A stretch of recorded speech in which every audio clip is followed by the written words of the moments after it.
is saying it's got nothing to do with Brexit whatsoever. Jen is saying it's got something to do with Brexit. Here's an interesting comparison over whether or not Brexit has had an impact on our economy.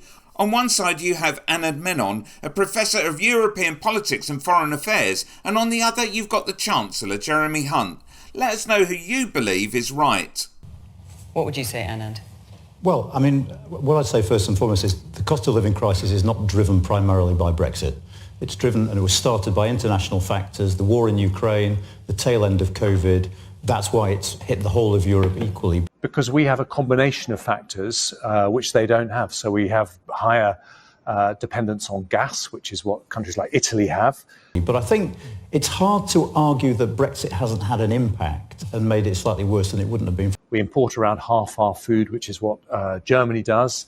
And we have very low unemployment, a tight labour market, which is what happens in America. We've got all of those factors. And Brexit was a big factor in...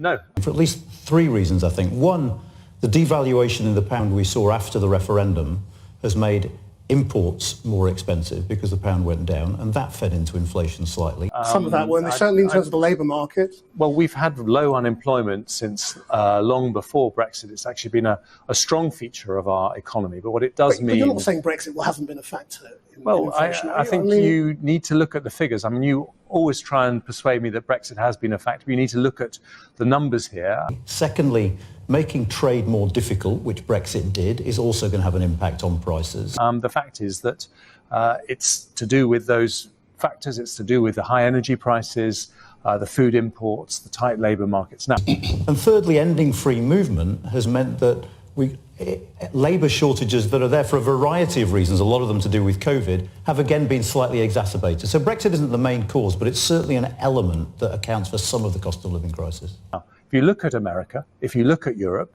they have done the same things that we're now doing. So if we follow the course we're on, if we stick to the plan, we can get inflation right down. And that's what today's numbers show. Click here for a video about the 5 priorities.